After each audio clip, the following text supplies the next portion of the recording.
nyobain beli Mobo AM3 Plus dari merek Gigabyte dan sekalian bikin video review tentang Mobo ini. Dan juga bahas tentang spesifikasi, komponen yang support, terus juga tampilan BIOS dan juga tentunya rakitan yang cocok buat motherboard ini. Oke, langsung aja kita gas nge-review barang bekas motherboard GA78 LMTS2P AM3 Plus.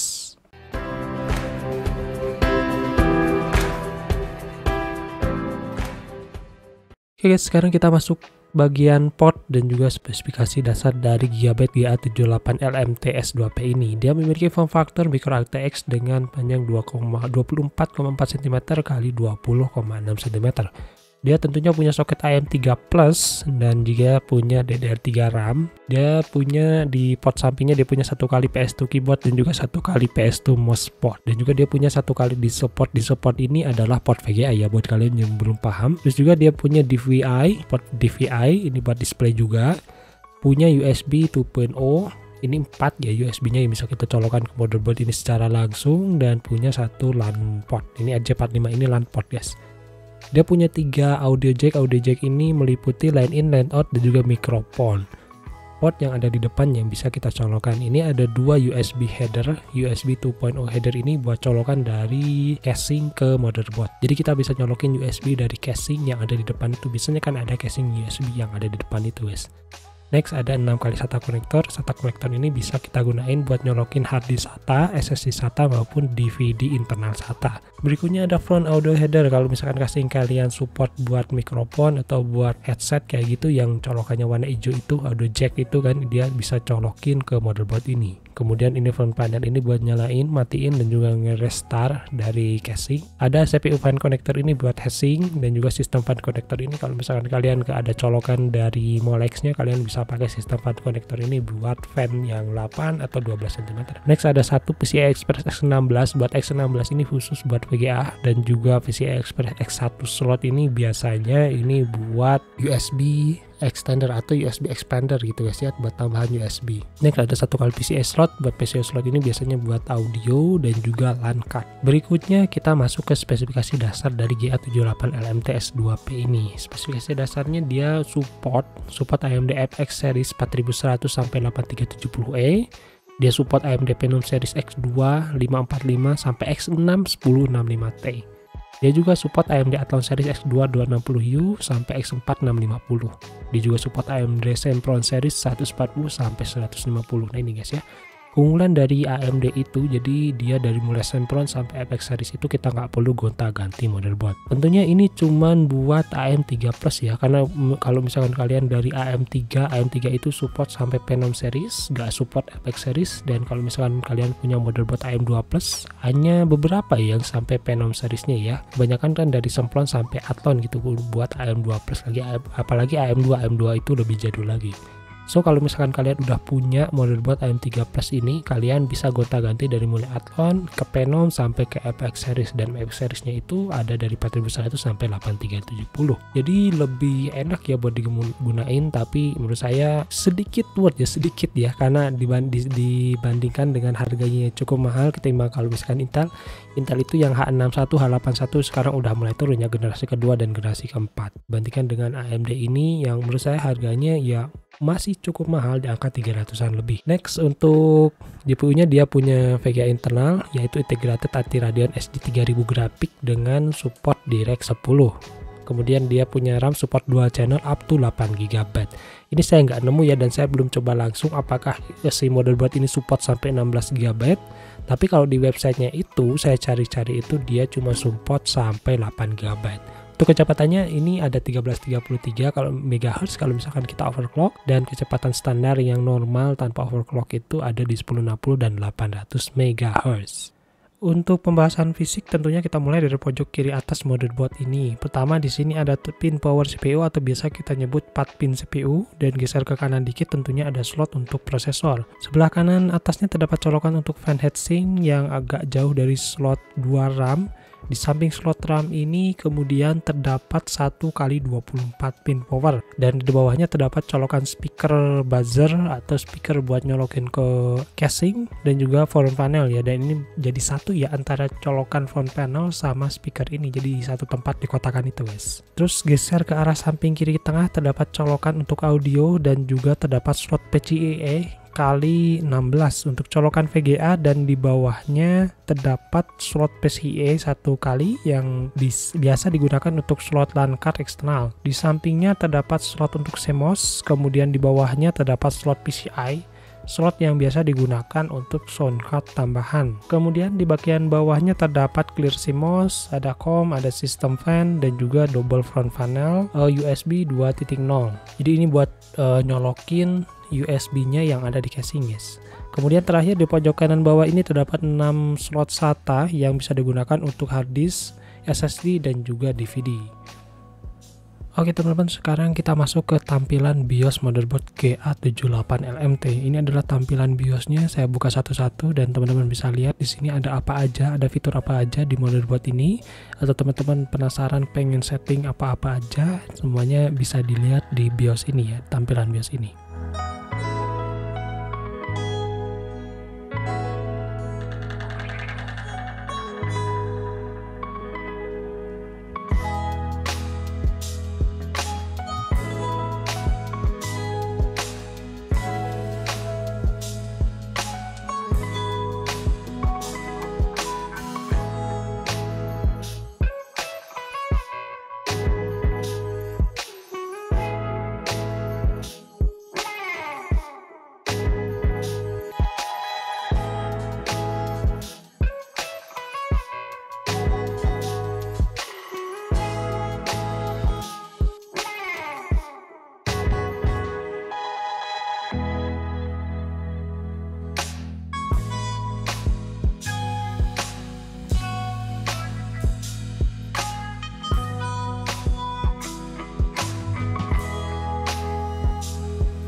Oke guys, sekarang kita masuk ke rakitan ya. Rakitan untuk Gigabyte GA78LMT ini cocoknya pakai rakitan apa? Dan di sini awalnya adalah rakitan browsing. Rakitan browsing ini hampir mirip-mirip dengan rakitan hemat dana. Cuma di sini rakitan browsing ini lebih diprioritasin buat kalian yang punya marketplace, kalian yang suka nge-YouTube, kalian yang suka browsingan, kalian yang suka ya scroll-scroll nonton film di Netflix gitu kan, kalian yang suka dengerin musik pakai YouTube Music gitu. Nah ini rakitan ini menurut saya cocok banget buat kalian yang cuman sekedar gunain komputer itu buat hiburannya tapi bukan buat main game ya. Dan rakitannya pertama di sini tentunya motherboardnya GA AM3 Plus. Dan jujur aja guys ya, buat nyari motherboard GA AM3 Plus ini susah banget buat sekarang. Gak kayak Intel itu kan ya selain harganya udah murah kan, tapi barangnya itu selalu ada gitu. Tapi untuk motherboard ini kebanyakan itu AM3 sama AM4, jarang-jarang nemuin AM2 Plus atau AM3 Plus. Kalau nemuin yang AM3 Plus itu harganya itu luar biasa. Dan saya dapetin AM3 Plus ini di harga 200 ribuan, itu pun udah termasuk bundling dengan AMD Phenom X3 710, dan menurut saya itu murah banget. Tapi setelah cari-cari lagi, setelah saya cek-cek lagi, ternyata itu enggak all Australia dan bukan harga pasarannya. Jadi menurut saya itu harga orang yang jual butuh. Jadi menurut saya untuk GA AM3 Plus ini setelah saya cari, yang menurut saya paling murah itu ada di angka 325 ribuan aja. Dan 325 ribu ini menurut saya antara worth dan gak worth itu sih. Karena untuk yang worthnya itu dia support sampai FX series, dan yang gak worth it-nya itu pesaingnya itu yaitu Intel H81 generasi keempat dan H61 generasi ketiga, itu dia udah lumayan murah buat dibeli. Next, karena kita ngerakit pakai AM3 Plus, tentunya kita pakai prosesor dari AMD, dan dari AMD ini ada AMD Phenom X4 955. Phenom X4 955 itu menurut saya prosesor yang mid range, yang nggak jelek-jelek amat dan juga nggak bagus-bagus amat kayak FX. Kalau misalkan kita cek AMD Phenom X2 atau cek AMD Athlon, itu menurut saya nggak begitu worth it ya. apalagi kalau kalian untuk multitasking, misal buka Chrome sama buka buat ngedit apa gitu, software editing gitu kan, atau kalian mau pembukuan di Word atau di Excel gitu. Yang paling pas di kantong itu yaitu Phenom X4 955, dan ini paling hemat prosesor yang menurut saya masih bisa diandalkan di tahun 2024 ini. Tapi di sini kenapa saya nggak milih Phenom, kenapa Phenom X2, X3 atau Athlon? Karena saya udah pernah nyoba pakai Athlon dan juga pakai Phenom X2 yang 550 itu. Saya pakai buat browsingan gitu ya, agak ya nggak nyaman gitu guys, kurang nyaman lah ya. Terus kalau misalkan pakai FX kan kemahalan, jadi ya win-win solusinya pakai Phenom X4 955. Next, untuk RAM-nya sendiri kita metokin aja ke 8 GB. Sebenarnya untuk Phenom X4 955 ini pakai 4 GB juga udah cukup. Tapi karena pengen multitasking, kita pakai yang 8 GB, atau yang sekarang 2 kali 4 GB ini cuma 100.000, dan kalau misalkan 4 GB itu menurut saya nanggung lah ya. Next, untuk SSD storage ya, SSD ini pakai yang 128 GB aja udah cukup, karena kita mau nyimpan apa guys ya, nyimpan dokumen-dokumen, terus mungkin sama foto-foto hasil ya buat foto produk itu buat diupload ke marketplace, atau kalau enggak ya cuma YouTubean doang, itu kan ngandelin internet kan ya, gak perlu pakai storage yang gede-gede amat. Jadi 128 GB ini udah cukup. Tapi kalau misalkan kalian mau tambah lagi storage-nya, itu ada 500 GB dengan harga 75.000, dan juga kalian bisa beli harddisk eksternal. Tentu harddisk eksternal ini variatif ya, bisa juga kalian beli harddisk laptop yang kecil-kecil gitu, terus pakai casing, itu kan lebih efisien ya untuk dari segi harga gitu, lebih murah gitu ketimbang beli harddisk eksternal yang langsung yang 1 TB itu kisaran ya 700, 800-an atau 900-an itu yang baru. Next, untuk VGA ini pakai iGPU dari GA AM3 Plus. Menurut saya udah cukup kuat buat misalkan kalian mau YouTube, mau nyetel musik, atau mau pakai marketplace dan nggak perlu pakai VGA yang tinggi-tinggi, pakai VGA internal pun cukup. Tapi kalau misalkan kalian penasaran AMD Phenom X4 955 ini cocoknya pakai VGA apa? Nah, di sini saya udah cari dan cek ya di bottleneckcalculator.com, dia cocok pakai GTX 550 Ti dengan kalkulasi 0,0%, karena untuk bottleneck kalkulator ini semakin rendah semakin baik, apalagi kalau nyentuh 0,0%, dia udah pasti dipastikan match dengan prosesor dan juga VGA-nya. Next, untuk power supply ini karena kita nggak pakai VGA ya, alternatif kalau kita nggak pakai VGA ini pakai PSU First Flyer 450 watt. Sebenarnya kalau yang namanya power supply saya selalu nyaranin ya, karena power supply itu jantungnya komputer. Kalau power supply-nya bermasalah, otomatis yang lain juga ikut bermasalah. Tapi kalau misalkan kalian ya dananya benar-benar hemat, terus juga nggak ada lagi budgetnya buat PSU, ya menurut saya is fine-fine aja, tapi usahakan beli yang baru, jangan beli yang second hand. Kalau yang baru ini ada PSU Fast Flyer 450 watt, dan menurut saya udah cukup buat nunjang Phenom X4 955. Tapi kalau misalkan kalian mau tambah lagi VGA, kalian harus ya ngeluarin budget yang lebih tinggi lagi. Sayang banget kalau misalkan kalian beli VGA pakai PSU yang kaleng-kaleng.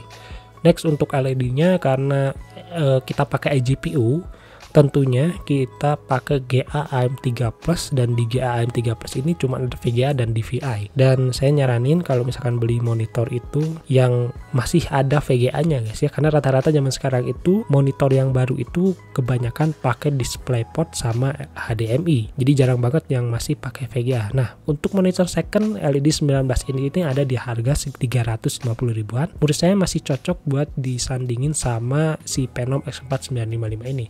Tapi kalau misalkan kalian udah beli VGA eksternal yang tadi, yang GTX 550 Ti tadi, kalian bisa beli LED yang 22 inch dari MSI MP223 1080p. Dan untuk MSI MP223 ini dia support DisplayPort dan juga HDMI tentunya. Next, kalau misalkan kalian udah beli VGA dan juga udah beli AMD Phenom X4 955, tujuannya kan ya buat apa lagi selain main game gitu kan. Tapi saya nyaranin kalau misalkan kalian pakai Phenom X4 955 ini TDP-nya gede banget, 125 watt. Jadi kalau harus beli lagi heatsink tambahan ya. Kalau pakai heatsink stock, saya pernah nyoba waktu itu pakai heatsink stock, terus cobain main game PES 2017, itu power supply-nya prosesornya panas banget guys. prosesornya panas, terus dia lama-lama itu mati sendiri. Jadi ya kasihan ke prosesornya. Terus juga heatsink stock itu nggak terlalu dingin buat ngimbangin power dari Phenom X4955 ini yang TDP-nya gede banget 125 watt. Jadi saya saranin buat beli heatsink yang eksternal, yang tambahan, yang agak mahal dikit lah. Saya nyaranin ini Aula Blizzard. Sebelumnya saya pakai Cooler Master merek apa, ST atau apa gitu, saya agak lupa guys. Jadi di sini saya nyari lagi dan menurut saya Aula Blizzard ini cukup cocok buat Phenom X4955. Kalau misalkan kalian nyari lagi yang lebih estetik atau yang agak mahal ya it's okay, itu juga lumayan bagus. Next untuk casing ada AM621, ini casing standar ya dengan airflow yang menurut saya ya cukup juga buat Phenom ini. Tapi kalau misalkan kalian nyari yang estetik, kalian bisa cek casing dari Infinity Noir yang harganya 250.000. Ini menurut saya dari segi airflow dan juga dia supportnya USB 3, tapi menurut saya bakalan mubazir ya, karena di motherboard AM3 Plus ini dia cuma support USB 2.0 header. Jadi perlu dipertimbangin lagi ya, antara ya kalau misalkan kalian ngejar estetik sih ngambil yang Infinity Noir 250K itu lumayan buat ya untuk disandingin dengan Phenom X4955 ya. Jadi estetik sama spesifikasi itu dua hal yang berbeda guys ya. Jadi jangan disamakan. Nggak mungkin ya kalian punya RGB bling-bling gitu kan terus ningkatin FPS, itu nggak mungkin. Tetap aja kalau misalkan kalian pakai casing Infinity Noir terus motherboard kalian AM3 Plus, misal prosesornya masih Athlon, ya tetap kekuatannya buat mainin game yang setara di Athlon guys ya. Jadi ini untuk casing ini saya nyaranin untuk ya dipertimbangin lagi antara estetika sama mungkin ngehemat dana. Kalau misalkan kalian pengen hemat-hemat banget, kalian bisa beli casing yang harganya 50 ribuan, itu juga udah cocok guys ya. Jadi inilah untuk rakitan browsing. Kalau misalkan ada yang cocok atau nggak cocok atau yang ada ditanyain, kalian bisa tanyakan di kolom komentar. Next kita bakalan bahas tentang rakitan gaming, tentang motherboard GA AM3 Plus ini.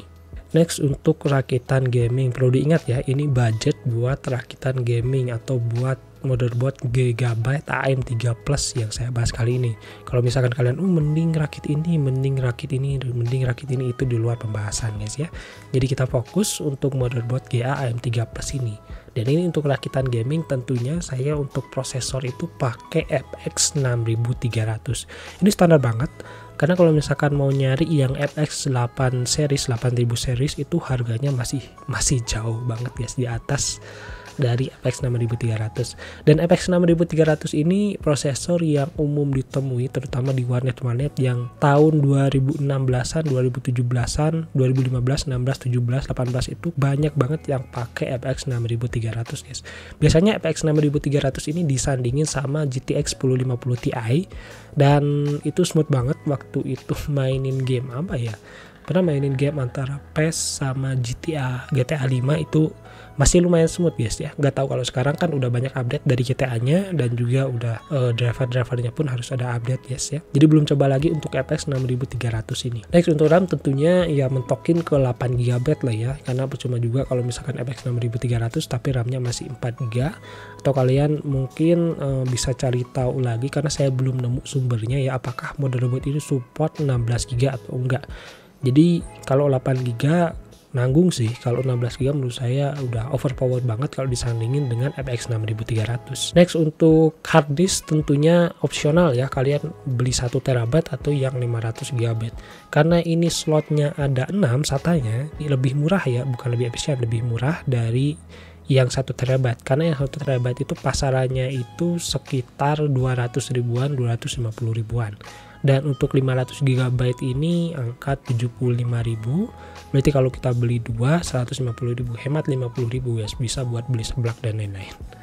Next untuk VGA-nya tentunya ini ada RX 560. Ini setelah disandingin dengan FX 6300, dia punya bottleneck kecil banget, cuman 4% guys ya. Jadi ya cocok lah ya antara FX 6300 sama RX 560. Terus kenapa nggak GTX 1050 Ti? Menurut saya GTX 1050 Ti ini jauh di bawah dari di RX 560. Nggak begitu jauh tapi ada gap di situ guys.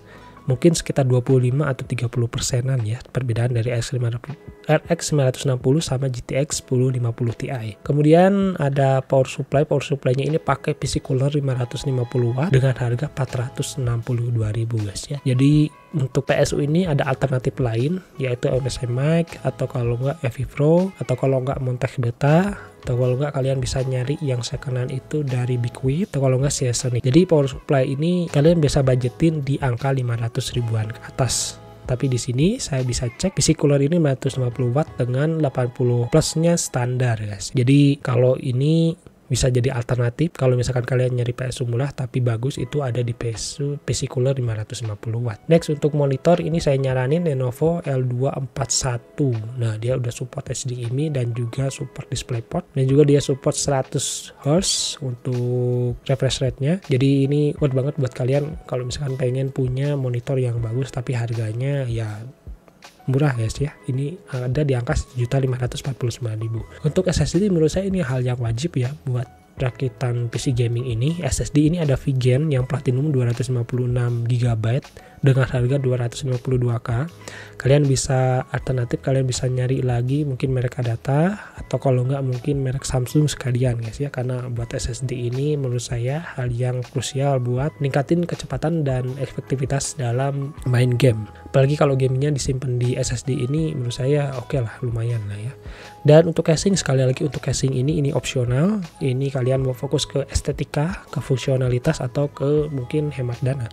Kalau hemat dana kalian bisa lihat casing yang 50 ribuan itu udah cukup banget. Dan misalkan kalian mau nyari yang efektivitas, mungkin dari Airflow-nya ini CJ Yash Cube Gaming Yash ini udah cocok banget dari segi tampilan maupun dari apapun itu, termasuk estetika juga guys ya. Karena di sini ada beberapa fan RGB dan juga ada casingnya pun kelihatan dari luar gitu kan. Cube Gaming Yash ini bisa jadi alternatif buat kalian yang nyari estetika. Total semuanya ini kalau kita kalkulasikan 4.016.000, ini dapat FX 6300 dan juga RX 560.